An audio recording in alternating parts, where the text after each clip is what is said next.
Bonjour, aujourd'hui je vais vous présenter mon poème La fleur Maritza. La fleur Maritza, pleine de saisons ondulante et écumantes, m'espérait-elle? J'avançais, me hâtant de l'atteindre, sentant que je me rapprochais. J'organisais mes pensées, entendis mes pas continuer, levai les bras pour une étreinte. Ce sera une étreinte très forte. En d'autres termes, je me préparais. Je gardais les yeux grands ouverts et attentifs. Je frissonnais. Peut-être était-ce dû au vent léger. Je tremblais à nouveau. C'était peut-être le vent léger, mais il faisait encore assez chaud pour me faire frissonner. Je me doutais déjà que ce frisson était dû à ma prochaine rencontre avec elle. Mais le vent était en mission et voulait certainement partager quelque chose avec moi qui me connecterait encore plus à mon intuition afin que je puisse mieux l'écouter, afin que je puisse la rejoindre à tout prix.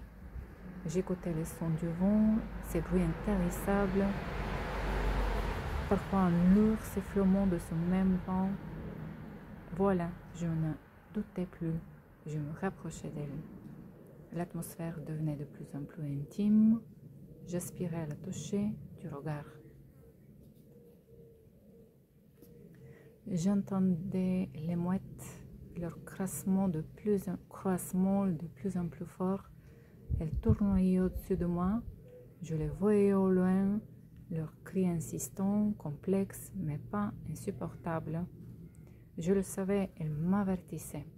Applaudissements nourris, battements d'ailes, une scène préliminaire me préparait. Une rencontre approchée, douce, tant entendue, âme contre âme. La sienne si calme, si majestueuse, si pleine d'amour. La mienne cherchant précisément cela. Je me suis précipitée, quelques pas seulement me séparaient, puis elle était là.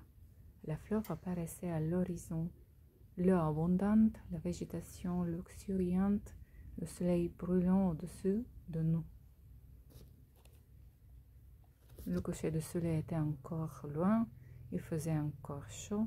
Ses rayons effleuraient à peine sa surface, caressant la verdure, embasée entre deux amis, dirais-je. De brèves étreintes, de douces accolades, l'union de deux camarades.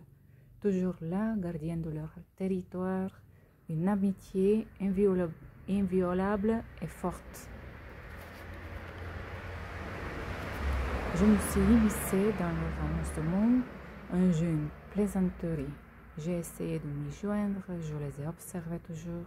J'ai empli mes yeux de leur flot de joie, une source de bonheur simple pour moi.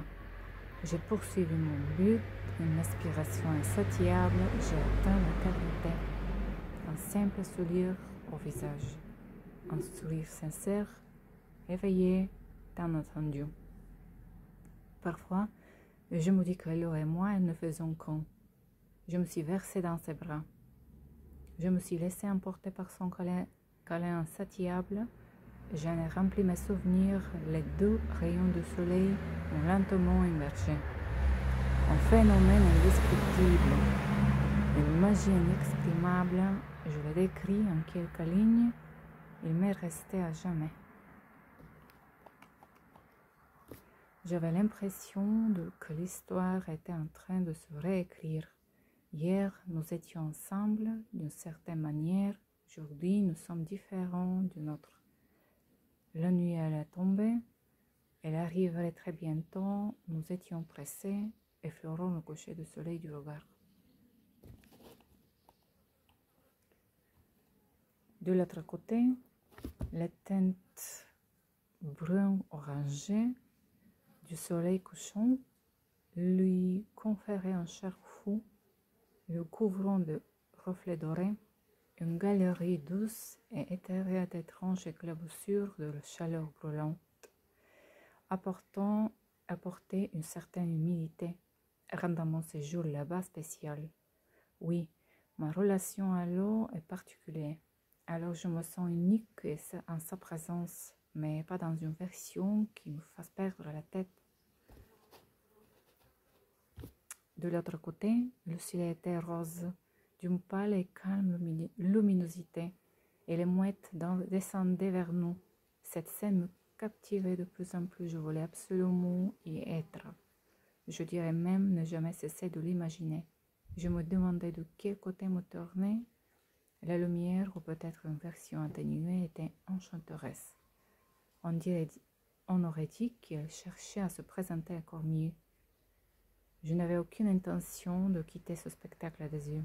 Et même lorsque la douce lueur du coucher du soleil cédait la place à la nuit calme et paisible, j'étais toujours là à l'observer.